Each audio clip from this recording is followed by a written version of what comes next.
Bon, il paraît que je dois bosser ma socio. Sur quoi déjà? Ah oui, la gentrification. Le phénomène de la gentrification se remarque et se reproduit dans plusieurs grandes villes du monde. Le terme gentrification ou embourgeoisement qualifie l'appropriation de certains quartiers par des groupes financièrement plus aisés, entraînant le déplacement de populations initiales souvent moins nanties. Tabernacle. Il faut que je mène l'enquête.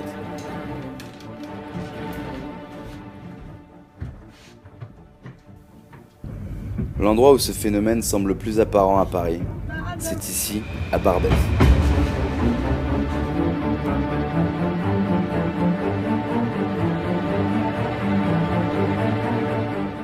L'incarnation de ce changement, c'est ce bar, la brasserie Barbès.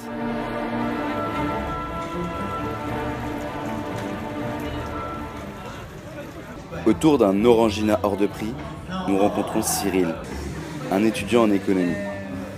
Il a quitté son quartier natal pour s'installer à la Goutte d'Or. J'aimais pas le 16e justement parce que c'était très guindé, c'était très familial aussi, très résidentiel. Et je préfère ce quartier parce que c'est plus vivant, c'est plus jeune, c'est plus dynamique. Le quartier a énormément bougé, notamment avec le lieu ici, la brasserie Barbès, qui s'est ouvert il n'y a pas très longtemps. Et ça fait venir d'autres personnalités, d'autres personnes issues de milieux différents, avec des revenus différents aussi. Et ça fait venir quelques familles aussi, il y a beaucoup de familles aussi. Justement, ça fait du bien, parce que on a un a priori négatif sur Barbès, parce que voilà, on sait tous que vendeur à la sauvette, voilà. Et justement, ça fait du bien parce que ça montre un nouveau visage de Barbès qui n'était pas celui-ci à l'origine. Ouais, c'est bénéfique pour le quartier de la Goutte d'Or. On m'a dit pas mal de choses sur la Goutte d'Or. Un quartier dortoir, communautaire. Et pourtant, c'est pas l'image que j'en ai quand je me balade. Pour en savoir plus, j'ai été demandé à Mohamed Saïdi. Ça fait 30 ans qu'il est là, il est commerçant, et je peux vous dire qu'il s'y connaît en thé vert. En plus, il y a une facilité. Les gens sont beaucoup plus cool, sont beaucoup plus humains. Il y a le côté humain qui joue. Les gens, même s'ils vous connaissent pas, moi j'ai beaucoup de femmes qui viennent d'habiter dans l'immeuble, là, et je les reçois, je les appelle. Si elles ont besoin de quelque chose, on est là à les aider. Et c'est nous, on est comme ça. On ne peut pas être indifférent. Et je crois, la nouvelle génération qui est vous, qui n'a pas de préjugés entre arabes et tout ça, cette génération, elle est vraiment dans le moule. Et après, elle juge sur le tas. Le meilleur jugement, c'est ça, c'est juger sur le tas. Juger sur le tas, ça me plaît. Mais est-ce que c'est vraiment aussi facile? Un peu plus loin, il y a un mec qui bosse depuis 15 ans ici, avec des enfants. C'est un éducateur. Il doit avoir son avis sur la question. On va aller lui demander si ça lui parle à lui, le vivre ensemble, le communautarisme. Non, la Goutte d'Or, c'est un quartier justement qui est très ouvert. Les jeunes sont très ouverts. Enfin voilà, non, il n'y a pas de... non, je pense au contraire que c'est un quartier où les gens se disent bonjour, ou ça, non. Je pense qu'il y a une fausse image, parce qu'il y a eu cette image aussi un peu de la Goutte d'Or, qui est un peu un quartier un peu enclavé. Géographiquement, on a quand même, effectivement, c'est un quartier, il n'y a pas de grands axes de passage. C'est-à-dire que voilà, c'est enclavé entre le boulevard Barbès, le boulevard La Chapelle et la rue Ordener. C'est-à-dire qu'en fait, si on n'a rien à y faire, on ne rentre pas dans ce quartier. On dit souvent communautariste, à partir du moment où le communautarisme, oui, vous allez dans le 16e, on dit non, c'est pas communautaire. Ouais, si, c'est beaucoup plus communautaire dans le 16e qu'à la Goutte d'Or. Mais voilà, nous on a souvent le cas avec des jeunes, on emmène un groupe de jeunes en sortie, on va dire, mais les gens vont dire, elle est où la mixité? Mais ça, on dit ça quand on voit des Noirs et des Arabes.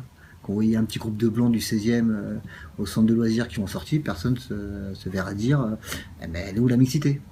Donc, voilà, faut être très prudent avec. Après, cette volonté de vivre ensemble entre soi, non. Il n'y a pas de. Je veux dire, c'est un quartier où les gens aiment vivre. Bon, je dois avouer, je me suis quand même un peu renseigné avant de venir. Dans les années 90, la mairie a entrepris un vaste chantier de modernisation du quartier. Une partie des logements publics a été rénovée. Les immeubles ont été mis aux normes pour lutter contre l'insalubrité, les accidents domestiques ou les risques d'incendie. La politique qui a été faite dans les années 90, c'est-à-dire, il y avait des maisons défectueuses, il y avait des immeubles un peu anciens et tout ça, il fallait rénover. C'est normal, c'est plus, c'est je crois, que c'est des immeubles qui dataient des années 1800, un truc comme ça, qui étaient vraiment défectueux, qui étaient vraiment impossibles d'habiter. Vous savez, c'est l'ancien système, c'est-à-dire faire des petits immeubles avec les parties communes, toilettes et tout ça dans les couloirs. Ouais. Les gens, ils ont des petites surfaces, et après, bon, le sanitaire, il est dans le couloir. Et donc, à un certain moment, il fallait rénover. Il fallait passer à autre chose. Passer à autre chose pour les habitants du quartier, il n'en était pas question. Après les rénovations, ils ont tenu à revenir vivre dans le quartier.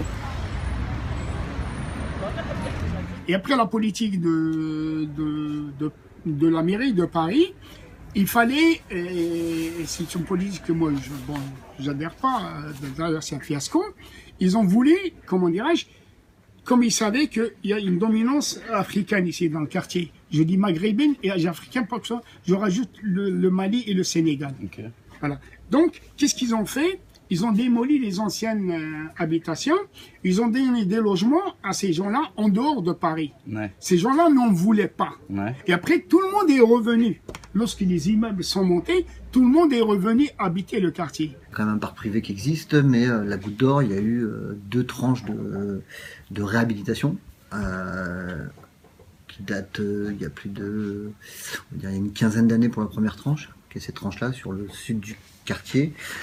Du coup, il y a eu un gros travail, une mobilisation d'habitants et d'associations pour que les personnes qui étaient dans la réhabilitation des logements qui soient relogées à la suite des travaux ici. Donc il y a eu une vraie mobilisation des habitants là-dessus qui fait que le quartier a quand même gardé une population de milieu populaire assez importante de ce fait-là.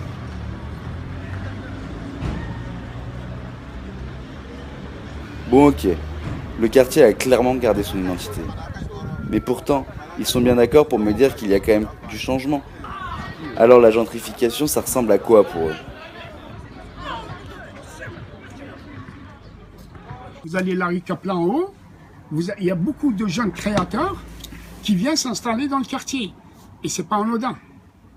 Des jeunes créateurs, si un créateur, il vient ici, c'est beaucoup plus dans la confection, qui viennent ici, qui ouvrent des boutiques, qui ouvrent des ateliers, dans Barbès, la Goutte d'Or, et c'est pas anodin. Donc ça veut dire qu'il y a quelque chose qui change.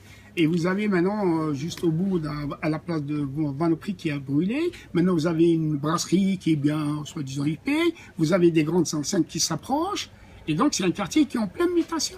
Mais on vit quand même, il y a depuis un peu plus de 5 ans, l'arrivée d'une nouvelle population dans le parc privé, là où on sent quand même qu'il y a un niveau plus aisé. Je pense que c'est dû aussi à la pression immobilière qu'il y a sur Paris, donc la Goutte d'Or n'y a pas échappé, et donc ça fait à peu près un peu plus de 5 ans où on voit arriver une nouvelle population plus aisée sur le parc privé. Franchement, ça a l'air vraiment sympa comme ambiance. Mais on ne me fera pas croire qu'il n'y a pas quelques difficultés avec l'arrivée de cette nouvelle population. Forcément, comme à chaque fois qu'il y a du changement. Effectivement, s'il faut aller dans les conseils du quartier, on voit effectivement il y a des doléances qui sont par rapport aux gens qui sont dehors, par rapport aux gens qui font pipi dehors. Enfin voilà, on a quand même une population qui vit beaucoup dehors ici. On est quand même un quartier qui reste avec des gens peu aisés, qui sont pas forcément du quartier, mais en tout cas ça reste un quartier très vivant de ce côté-là. Non, vrai, je pense que c'est quand même une nuisance. Après, il y a un degré de tolérance qui n'est pas le même. C'est sûr qu'il y a dans le passé, au niveau de la nuisance du bruit, de comment on vit dehors, etc., la nouvelle population ne vit pas forcément de la même façon. Alors qu'avant, c'était plutôt, enfin là, ça faisait partie de la vie du quartier. Donc c'est sûr qu'il n'y a pas les mêmes exigences. Donc ceux qui arrivent, les nouveaux arrivants, ouais, on a beaucoup plus demandeurs de tranquillité publique, etc. Après, ça reste quand même, effectivement, il y a des nouvelles populations qui arrivent, mais c'est pas pour autant que clairement ils inscrivent leurs enfants dans les écoles du quartier. Quand on parle de mixité sociale, oui, la mixité sociale au niveau du logement, mais par contre dans les écoles restent fréquentées et plus on va... C'est-à-dire qu'entre la maternelle ça va, le primaire, enfin voilà, plus on monte en âge, effectivement, plus la mixité est inexistante, en tout cas sur les écoles du quartier. Alors qu'on sait que la mixité se fait quand même à travers à travers les enfants, et donc elle se fait pas. Donc les gens cohabitent, mais ne vivent pas ensemble. Je finis mon enquête en me baladant dans le quartier. Ça me permet de réfléchir. Quand tu as dit, ah, maintenant les tournants faut que ça, quoi. Au final, la gentrification, d'après ce que je viens d'entendre, c'est une nouvelle population qui s'ajoute à celle déjà présente, de nouveaux logements, un espace urbain aménagé. Mais bon, au niveau de l'intégration, c'est pas encore ça. J'ai l'impression que les habitants se côtoient plus qu'ils ne vivent ensemble. On ne peut pas vraiment parler de syncrétisme culturel.